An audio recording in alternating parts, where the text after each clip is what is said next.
Welcome back, everybody, to the PEO Speedwagon podcast. As always, I am your host, Rick Johnson, joined with co-host Ryan Shapiro, and our first returning guest, which makes this a very special episode, Marcus Wilbers. Marcus, thank you for joining us today.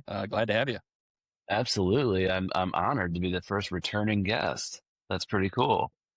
Yeah, no, we're pumped to have you. And so we're excited to hear, there's kind of a reason behind the first returning guest, and that's that you launched a company in the PEO space. And so we want to come back, revisit, kind of hear a little bit about what you're doing, what gap you saw in the market that made you want to launch it. But tell the people a little bit what you got going on. Yeah, so like I said, I'm a recovering lawyer, and I've relapsed, and I decided to launch a law firm. So it's called MW Legal. On the web, it's mw-legal.com. There's also an MW Legal in the UK, but obviously that's not me. No, and the reason is I had, when I was working at legal back office, I kind of practiced on the side. I kept a client on the side and then picked up another one and just kind of realized I have more fun doing that and decided to go all in on it. And, it's very similar, I think, to the PEO industry and to what we were doing at legal back office in the sense that it's complementary to what businesses are doing. We're there to support and help, help them grow their business and become more efficient, more profitable, all that good stuff. But it's, on a serving size, I guess, that makes sense for the business. And so you don't have to hire a full-time general counsel, which can be, $200,000 or more a year. It's really kind of an allocation of time. Most of my clients are 15 hours a week or less, and the price is commensurate to that. But, we talk weekly, so I understand what's going on with the business. I stay up to date on changes. And it's, different than, when I was practicing full time. I always kind of thought that there was like this sense from clients that like, well, is this important enough to call my lawyer? Do I want to pick up the phone and incur the hourly fee to let them know what the problem is and get them up to speed on the problem and send them all the documents? And then there's all that friction. And so what I try to do is take that out of the equation for the client, that we'll just have an ongoing relationship. I'll give you legal and, general counsel advice, which sometimes, slides into business operations or business risk management. But it's, we're going to talk every week. I'm going to know what's going on. And so when you send me something like, hey, remember when we mentioned this, here's an issue that came up. I already know what's going on. And you don't have to get me up to speed. And it's been a lot of fun. I think the small to medium-sized businesses, there's just a lot of activity, and, a small issue, depending on how it works out, can make a big deal, for the company. Yep. And I like that. It's not necessarily volatility, but it's like you're growing the business. So, an issue to, a huge company, the same issue won't be that big of a deal, but to a smaller company, it's going to mean real dollars. And I kind of like that, like helping smooth those transitions as they grow. Yeah, no, I mean, those are critical things to solve in small businesses that are, in that growth phase. And so, I guess my question would be, what is it that maybe some of these companies think the PEO might be covering for them that actually turns out they need to speak with you about? Is there like a reoccurring theme of questions or topics that come up?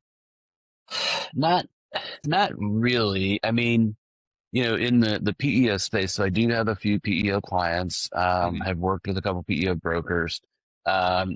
Those are really contract heavy, referral agreements, employment agreements, classification of employees. Like I lean heavy to employment because it's, what I know the most, but it's also, I like that mindset for a business that, our employees are the ones that are actually doing the work and interacting with our clients. So let's make sure that we have that set up, so that they can be good ambassadors and they know what good looks like, what great looks like, and what's not accepted. So if we pay really attention to getting the employee relationship cemented, and have really good, training and guardrails there, things kind of flow from that. So yeah, not a lot of commonality other than, agreements and employee issues that arise.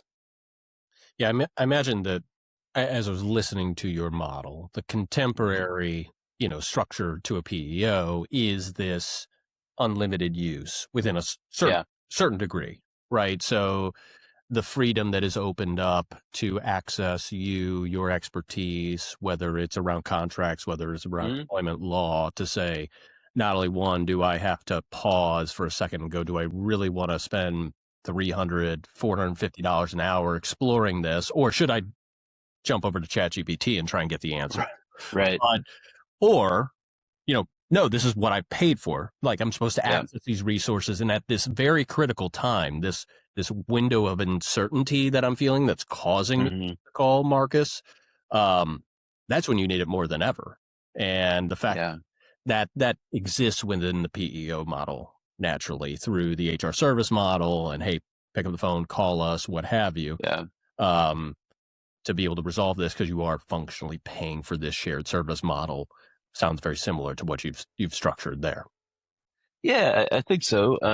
We kind of have an assumed number of hours. And if it's, if we're working together on a flat fee per month, like I still track my hours because I think it's good for utilization purposes, and are we trending really heavy? Like, do we need to revisit our assumptions, or are we trending really light and do we need to revisit them? But either way, I like to, I don't know, show my work essentially, so that, I don't want to be a free rider. So I can show, like, here's what I did. And then we can look and see, are there themes there? Are there deeper root causes that we need to dig into? But either way, I think it's good, healthy, maintenance of the relationship. Not to mention, as you scale and grow, you want to know your operational efficiency and how much time and what kind of intake for a particular situation do you need to not only determine for your own, and how to charge appropriately on the onset. Because I think that's always the piece. That's when PEO relationships or yours gets right sized to a customer, is when, hey, without the things we can't anticipate, we've largely been able to scope out what we can, and thus we're charging correctly. So you're getting a balanced cost structure against your needs, versus I'm not undercharging you and thus got to put extra hours or project work on top of it, nor am I overcharging you and you're not able to access an ROI. So kind of right sizing your PEO needs, right sizing legal needs, it seems to make a lot of sense. I am curious, though, however, what I think a lot of people, particularly from your vantage point, would be interested in knowing is, in your opinion, when is accessing true legal, take yourself out of the equation, like true legal advice, absolutely necessary? And when would a ChatGPT search suffice? I mean, generally speaking, like ChatGPT type stuff can inform you on contract provisions. What does it mean? I think of it really as it's kind of due diligence. So if you're negotiating something, I don't really know what this means. That's where you go. But as far as, like, what are the possible downstream risks? Maybe ChatGPT does it or not. And when I was practicing full time at Greensfelder, I would sometimes get calls from clients like, "Hey, we let this person go, and they're threatening to sue us. What should we do?" And like, well, you should go back in time and call me before you made that decision. So I would say anytime you're gonna make a move that changes, like an employment relationship, a vendor relationship, something like that, it's better to know at the outset what are you looking at than to get into it and realize, this isn't what we thought. It's more complicated. Because once you make that decision, you can't undo it most of the time, or there will be consequences to trying to undo it. And so I think that's the mistake a lot of people make is, this is straightforward. Here's what we're going to do, but you may just not be considering all of the possibilities out there. So having a session with your lawyer, sending them the agreements or the documents or whatever, and just, here's how we're seeing this. Is that how you're seeing it? I think is really valuable. Yeah, I'd also say, speaking from somebody who was in the top 1% of OpenAI usage last year. I think I averaged like 25 chats a day. Wow. The bias in the model to just agree with you based on like really subtle phrasing of things, is pretty overwhelming. And so I'd imagine using it for the things we use it for, that if you extrapolate that out to much more serious, legal matters, that it's going to then just go down an alleyway of agreeing with you or siding with you one way. And those downstream risks are, almost completely out of sight at that point, because you're so far away from the honest truth. Now, we're just coming off of Super Bowl. So if there was an over under on chats per day for Rick, I would have been massively wrong. I would have set the line like closer to like 50 or 75 a day. So you know what? I spin up a few in the morning and I stay in the same ones. That's what it is. Independent chats. Okay. Yeah, independent chats. Yeah. Okay. Were you like looking at betting lines, or what should I bet next? Right. It's Polymarket, but it's my LGBT usage on Polymarket. Yeah. Power. Well, the legal research industry, legal technology industry is going that way too. In the past, like when I went to law school, it was, Westlaw and Lexis. And, I think we were the last class that had to actually learn how to research in books. And then we got access to the software platform, or their websites. But, over the last 5 years, they're starting to integrate more and more AI products.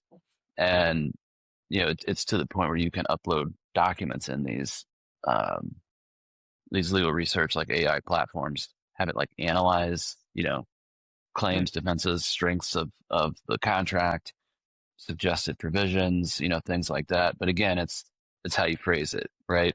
Like I've had to tell it sometimes, like I use one and I've had to tell it like, no, I'm defending this, or no, like we're negotiating against this position. Now redo your analysis. And it gives you something completely different.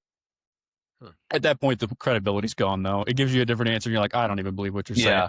Yeah. It comes down to the person who's using it, I think. Yeah. It's a great tool for leveraging what one individual can do when it needs to be done at scale, but not for doing that like detailed work, I'd say. But one tool that we use quite a bit for what I would say is leverage is our podcast, the PEO Speedwagon here. And so you actually recently launched a podcast as well. Yeah. So is that the Praxis project? Is that right? Praxis project, right? PRAXUS. It's on YouTube. We share some of them on LinkedIn, but the idea actually came from you guys. So we'll have to work out some royalties or something. But no, I was on your podcast, I think in August or September, and there's a guy that I have had a professional relationship with for probably 8 years. We talk once a month just to kind of check in. His name's Barry Marshall.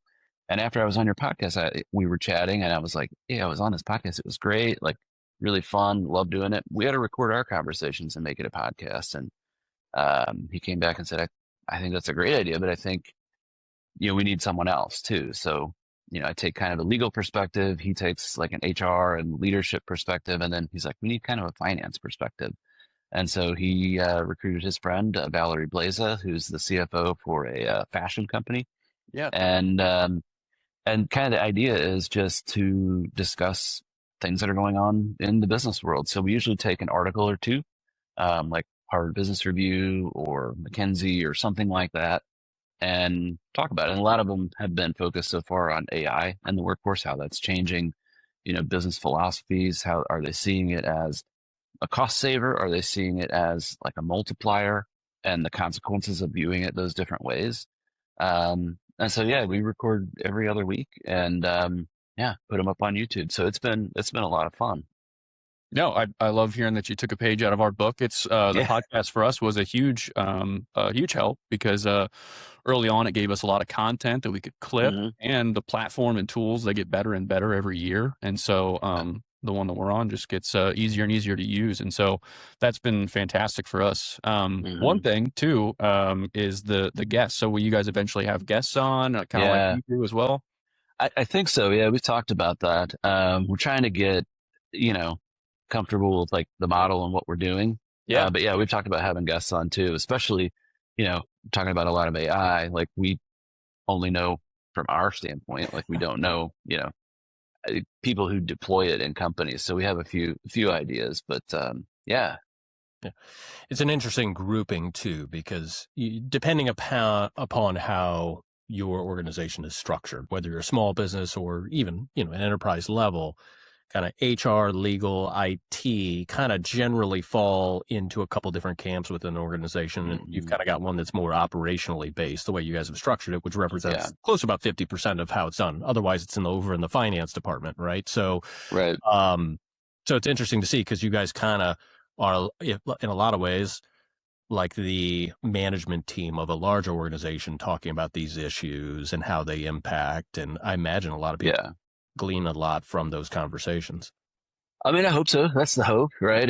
We kind of imagine ourselves as like each person's parents as a listener. So you guys are up to a handful. Yeah. Yeah. So nobody listened to it for a while. I made my watch it over and over again and, comment. No, I'm like, yeah. No, my daughter actually found it on YouTube because she got a phone for Christmas. Now she's on the internet all the time. It presents parenting challenges. But she saw it one day and she's like, "Dad, you're famous." I'm like, "What are you talking about?" She's like, "You're on YouTube." I'm like, "Oh, yeah." But big difference between being on YouTube and being famous. But a big bar to step over. You and right. It's kind of cool. Like, we kind of imagine ourselves as like advisors to, a board or an executive team. And so that's, it's all like very high level. But, talking through, the potential consequences of one decision over another, or what the fallout would be from, one decision. So yeah, I mean, it's been fun so far. And if we don't get any more listeners, it's still fun to do for me. So, yeah, I think we're going to keep doing it.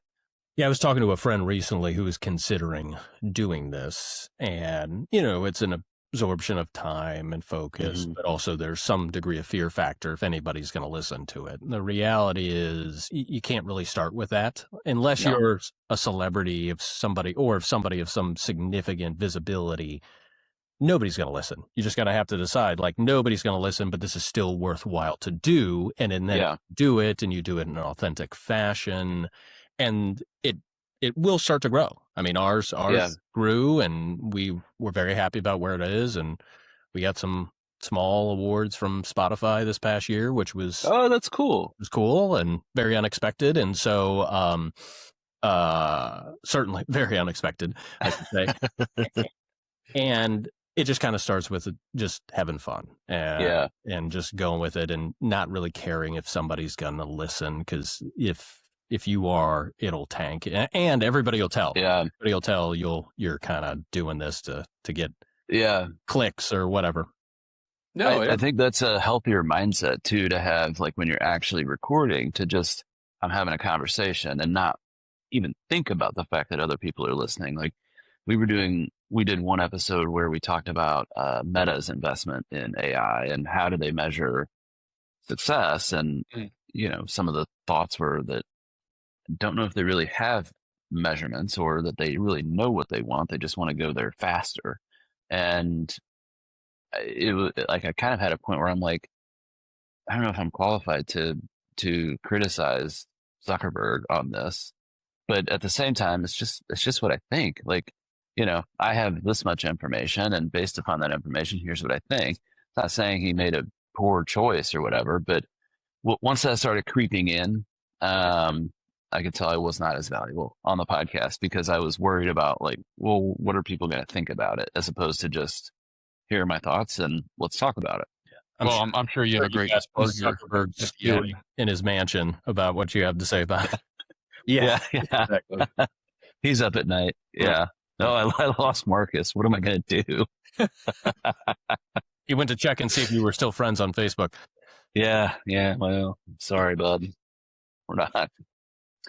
And with that, we'll take a break. No. Rick can cut this part. I thought you were reset with a question. Sorry, Rick. My bad. Ryan and I have an eyebrow communication for who talks next. Nobody's picked up on it. No.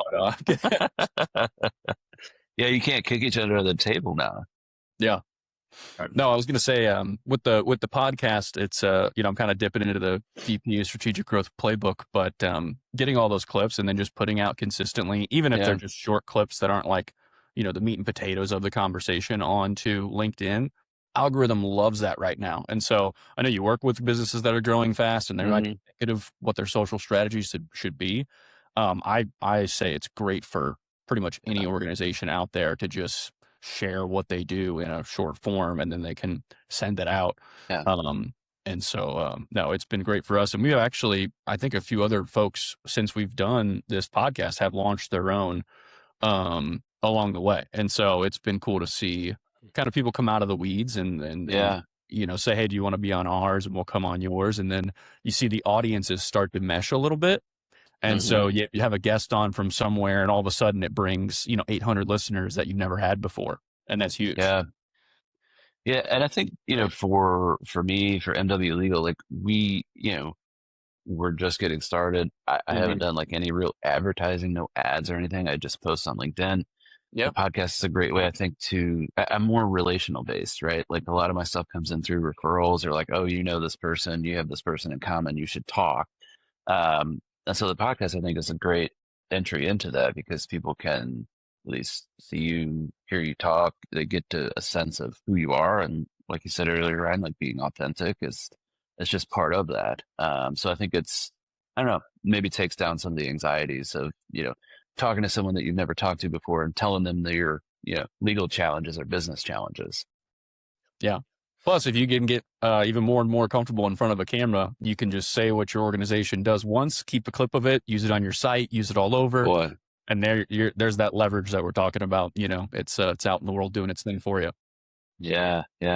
So kind of jumping back to that, I'm curious because you could organize what you do under fractional structure, right? It's fractional. It seems, fractional services, whether it was HR, legal, sales leadership, marketing, so on and so forth, has been around for a long time, but there seems to be a large momentum moving towards, obviously, it as a form of outsourced service models. I'm curious why you think that is. Like, why now that maybe more and more people are adopting fractional models and coming to market with them, similarly to the way you are? It's a good question. I think, fractional CFOs have been around for quite a while. And I think that was kind of born out of the realization that like the times you need them most are tax prep, and you might not need them the whole year. For lawyers, like there are fractional general counsels out there. There's not as many. I think part of that's just the legal industry is slow to change. It's very, the traditional billable hour model has been around since, Civil War or before. And, even like law firms adopting, AI or alternate billing structures has seemed to lag, other industries. So I think that's why like there's maybe more fractional general counsels now as opposed to 20 years ago when fractional CFOs were coming around.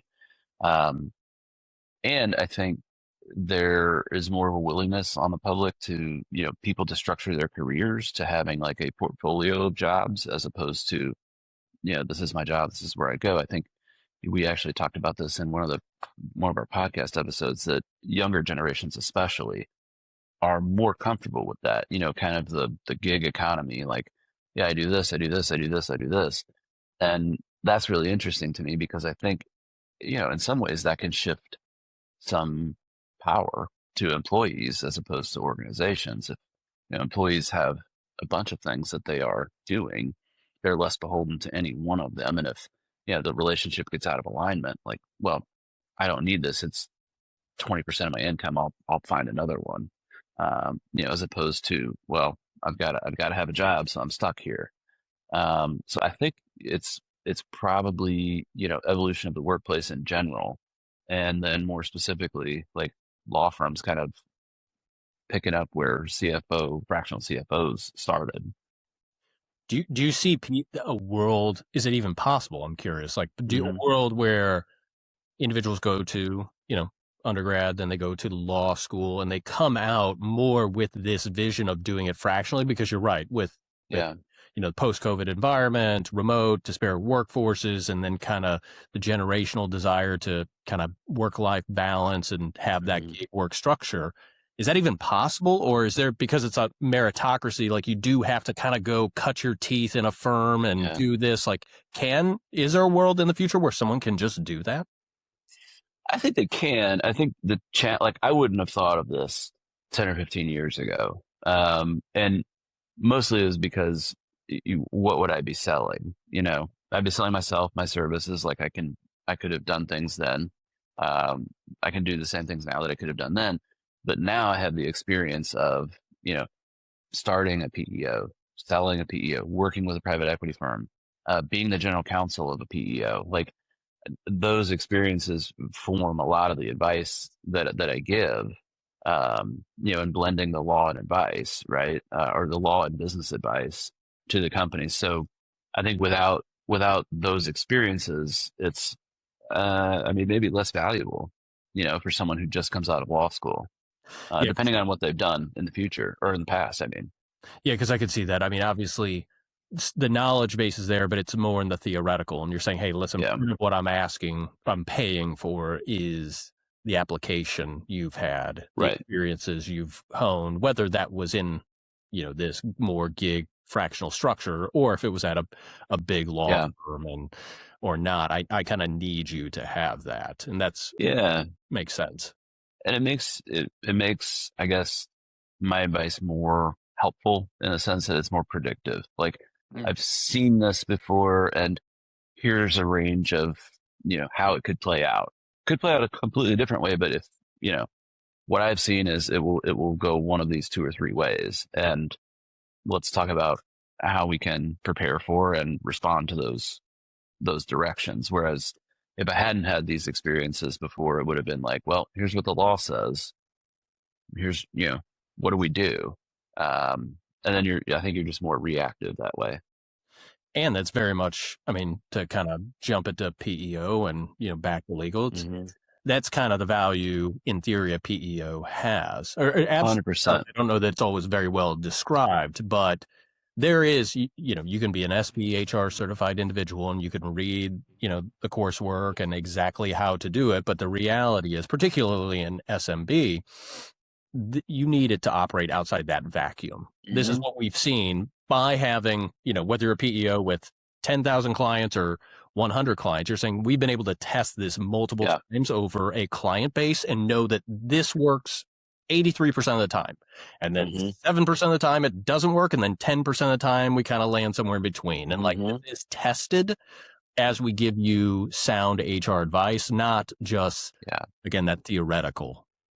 Yeah. And I think that's a great point too, because I think you can take that for every, constituent part of a PEO. Like if you just think about the amount of payrolls and paychecks that a payroll processor at a PEO is running, it's so many times more than what a person at an individual company is running. So if you're not with a PEO and you have a payroll issue come up, you're really confined to that person's experience, which is based on your history.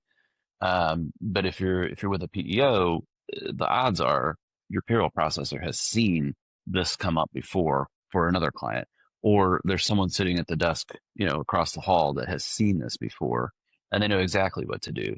And so I think it's more at bats, more experience, more reps, and you become an expert very quickly at a PEO, and that's part of what the clients are buying is the expertise, and they specialize in this, and they do it for a lot of different companies. So the breadth of knowledge is much greater than just having our own person. You're hitting on something that I feel like I've seen being in the industry only a few years myself, which is that people stay in it a long time. And I think it's because the value of that accumulated knowledge is tremendous. And it's because as hard as I've tried, there is not a book out there that has it all in it on the PEO industry. Right. I have to extract it from Ryan's brain through this podcast. And, but that's why you see people 10, 20 years in the space, working at various different PEOs. It's because they know they can reach back 11 years and say, I've seen this one thing before and here it is. And it comes up time and time again. So, and sadly, what else are we going to do with this knowledge? There's not much. it's got to go somewhere. Yeah. We could write the book on PEOs. Yeah, you said there wasn't one out there. Let's do that. Yeah. We'll chatbot, AI, we'll have it all integrated. We could get this going. Yeah. Shifts 2 years later, and then everybody goes out of remote and back into the offices. Yeah.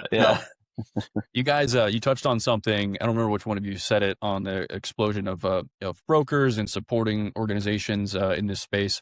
And so I wanted to make sure that we brought up the PEO Broker Collective, Ryan.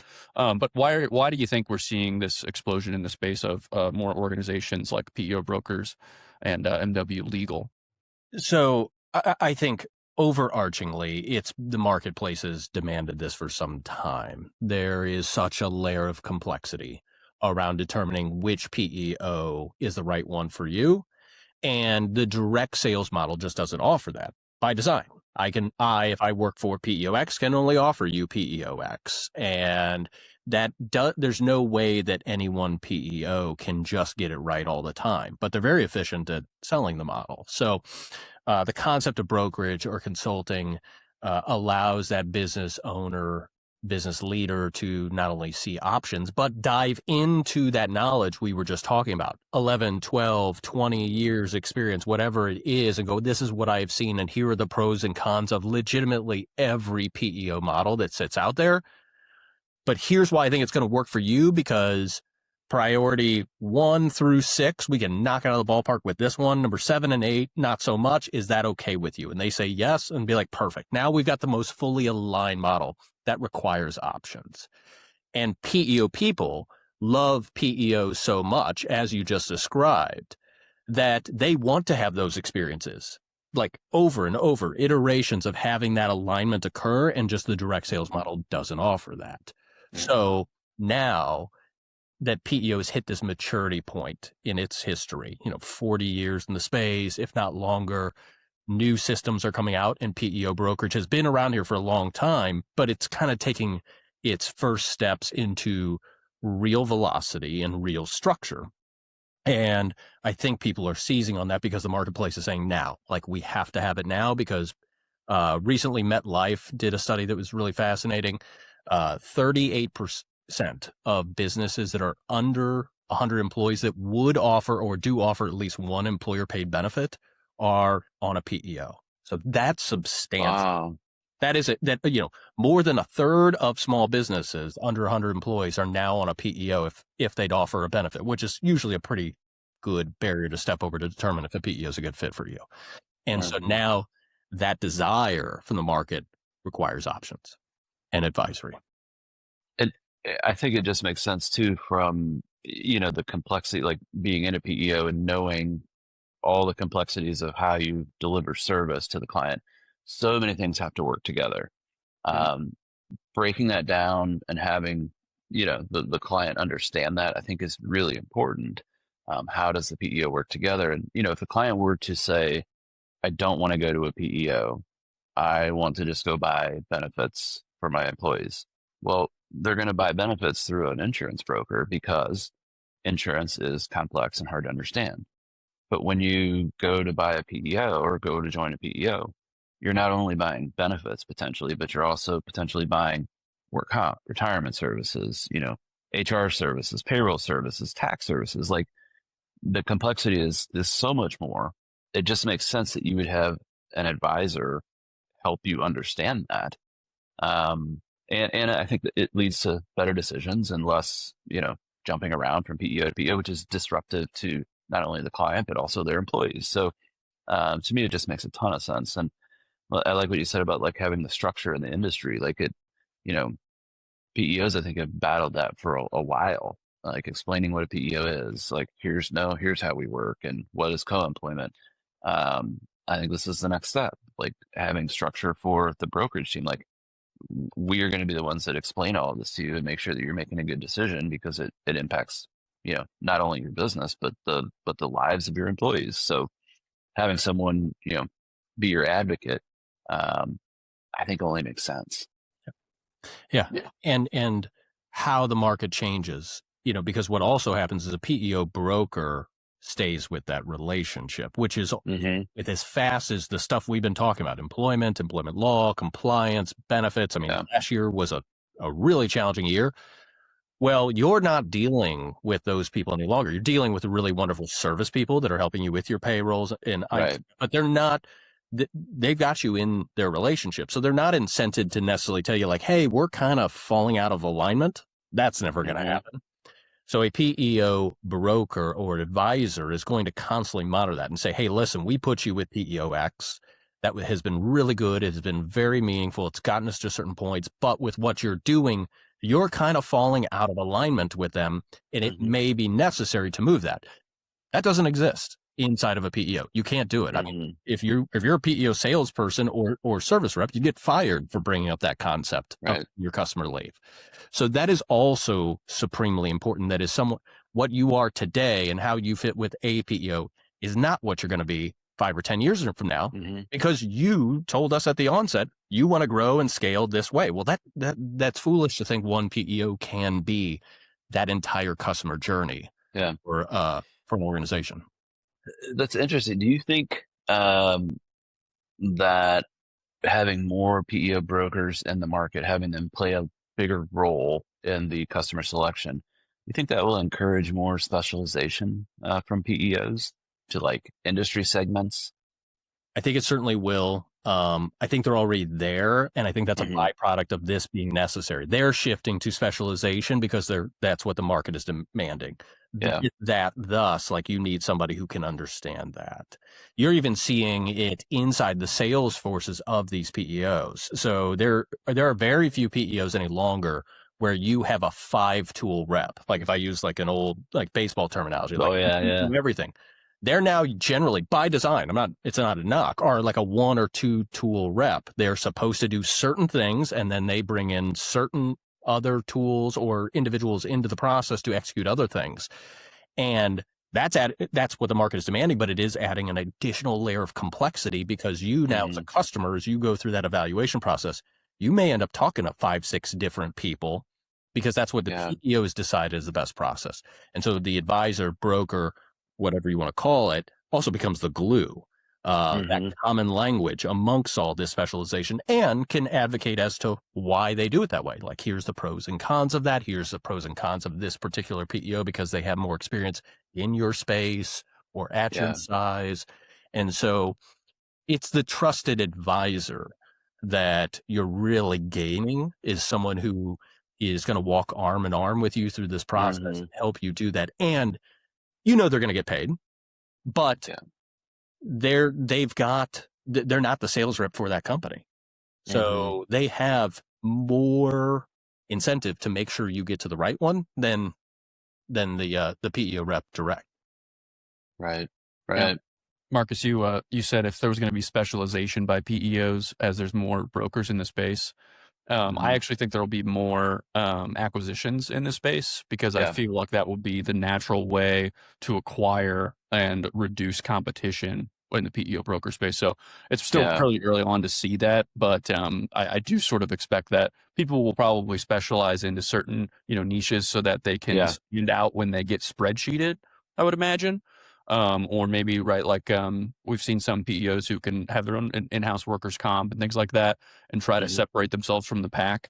But I really see acquisition of someone just swallowing up a lot of them. And that's been going on for a couple of years. You think that will speed up, you think? I'd imagine. I mean, I think of when I think of the acquisitions, I think of PEOs, that have even come out and told us that they're aggressively looking to buy up smaller ones and around the country. And so, yes, I think it'll continue to ramp up. And from how I view it is that's not necessarily great for the consumer as well. These organizations, they need to find the specific PEO that's the right fit for them. And, if there's less and less, then that's actually going to mean it's more of a round peg in a square hole for the company.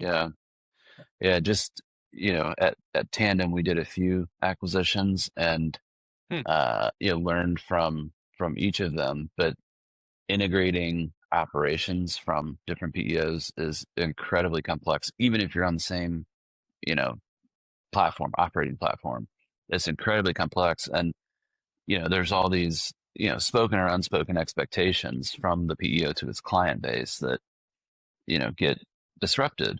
And so I think, to do it right, you have to be very attentive to that as the acquiring PEO, and try and integrate things in a way that makes sense with, understanding those expectations that the client has. It's not as easy as here's this many lives, this many companies, this many logos that we're going to bring on, and we're just going to fold them in. It's much more complex than that. And, at least we saw attrition when that happened, because people signed up for, I want to work with these folks, not you. You might be great, but like you moved our expectations, and we're going to look around. Yeah, which speaks to it, right? Because if they were all the same, if they were all kind of doing thing, then the fold in would be simple. But the reality is, it's wildly complex. And there wouldn't be a need for brokers if it was all the same. Right. There wouldn't be to code all that for you in advance and help you figure that out. So that's the kind of double all the way back. I think that's the impetus for that. That the market is asking for that.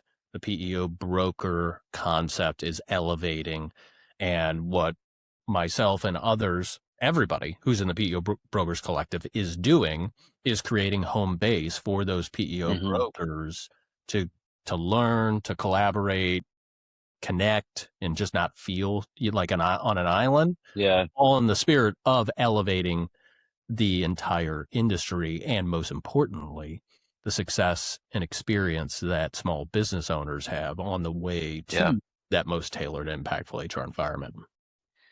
And I think it's really cool too, because the PEO industry has a very, for the most part, very collegial, people want to help people, like you said, people kind of stay in the industry, so they might work at several PEOs, but there's all this like collective experience, like, oh, you're one of us, like you understand what we do. Let's work together for the most part. So to have that extend to the brokers, I think makes sense. And it's a really cool feature of the entire PEO industry. Oh yeah. Yeah. What's been fun is since the launch, we've done a lot of things. We've had educational sessions. We've had community events where we have a virtual happy hour this week, but perhaps the most fun has been, we have our forum, which is a Slack environment. So there's, 50, 60 PEO brokers from different firms in there, like sharing notes, talking, like doing little intros of themselves to the rest of the community and who they are, their background. And, I don't think this will come as any shock to any PEO out there, but when one PEO comes up, it gets talked about for a while, like this, like gets drilled down into. And so, a lot of really wonderful sharing, education, and it can get pretty funny in there too. Yeah. Well, that's like having a peer group, I think, is so valuable. Like I'm in EO, Entrepreneurs Organization, and just having a place where you can talk to people about what you're doing. They can kind of hold the mirror up to what you've told them in the past and challenge you and support you when things aren't going well. It just kind of normalizes, like, instead of it, this is the friction I'm facing, it's me, or it's not a good business model. Like, no, everyone's dealing with shit, and let's talk about it and get better. And it's I don't know, that's really, really valuable. Yeah. That's how you take something complex and make it simple, as you do it together. Yeah. No, that's fantastic. I think we've hit on quite a few things here, like the industry growing, but also, one thing that I think of is earlier, Marcus, you said that, you hadn't done too much marketing yet, but you'd already gotten people reaching back out just from you putting it out there to the world. I think that in my mind, there's always this like armchair talk about the market, the industry, and things like that. And then there's the actual experience where you're like, how in demand is this? You make a post, you launch a business, you make a little noise with it, and then you see what comes back to you in full. And you're like, is this karma? Is this, just the market and the demand? And you have to give a certain weight of it to the market, and then give yourself the credit back for the timing, doing it right when the market needed it. And so I think it's a really exciting time to start your organization, and also for the PEO Broker Collective to be taken off as well. And so I think you guys will be working, hand in hand, and absolutely, we'll swap podcasts back and forth, and root you on. No, that sounds great. Awesome. All right, bud. Why don't you give us the outro? The outro? Yeah, take it away. I feel like I'm going to like dip into PBS. Like this is yeah, it's lower. You got to go lower in the support from our sponsors. Support, yeah. Our sponsorless podcast. No, Matt, Marcus, appreciate you being on. This is cool having you back and kind of doing it in a certainly a different environment for you. And we got a lot of great feedback on your last appearance and just kind of your unique intersection of PEO, legal, entrepreneurship, and just lots of things that revolving around people's minds. So I appreciate you being on, bud. It's good to see you. Absolutely. Always a good time. And yeah, I guess I'll get my prize for the first return guest in the mail. Yeah. Just keep looking. Yeah. Go back out the next day. Yeah. Sounds good, guys. Thanks, my friend. All right, see you, buddy. All right.